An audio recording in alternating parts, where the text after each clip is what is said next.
Hey guys, good morning all. Welcome to my Shivaratri special vlog. Shivaratri అంటే మా ఇంట్లో పెద్ద పండగ. తెలంగాణలో బతుకమ్మ ఎంత స్పెషలో మా ఇంట్లో శివరాత్రి అంత స్పెషల్. చూడండి, ఇంటి ముందు మొత్తం ముగ్గులతో నింపేసింది మమ్మీ. సరే, గుడికి లేట్ అవుతుంది, వెళ్ళే దారిలో మాట్లాడుకుందాం. ఇప్పుడు మనం బోటింగ్ శివాలయం వెళ్తున్నాం.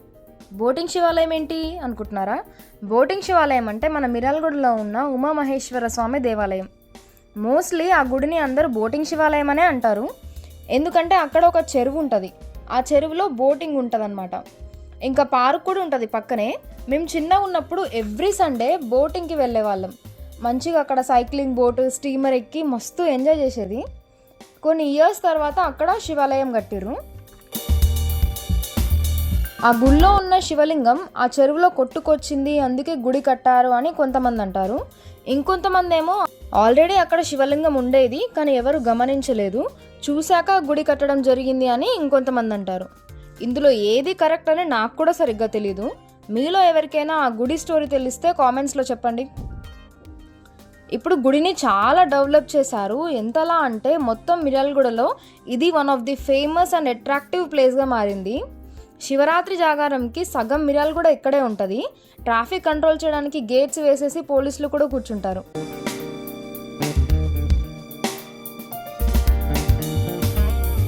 ఇదే బోటింగ్ శివాలయం, శ్రీ శ్రీ శ్రీ ఉమామహేశ్వర స్వామి దేవాలయం. రాత్రి కళ్యాణం కోసం మొత్తం రెడీ చేస్తున్నారు. గుడి అంతా పండగలా ఉంది.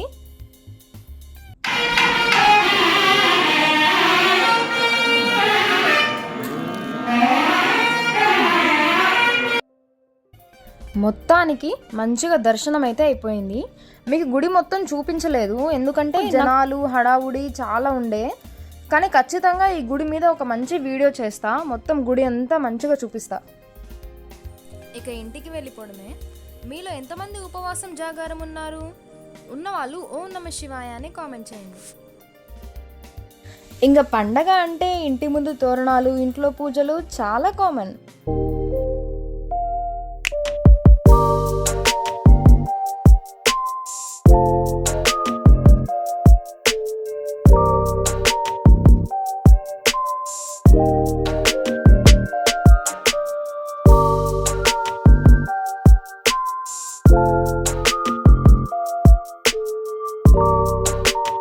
ఇప్పుడు టైం మధ్యాహ్నం 3 అవుతుంది.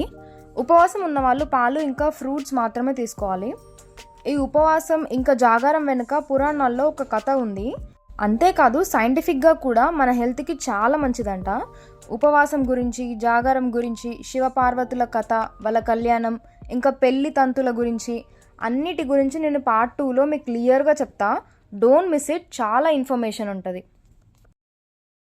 సబ్స్క్రైబ్ చేసుకోవడం ముఖ్యం బిగిలే.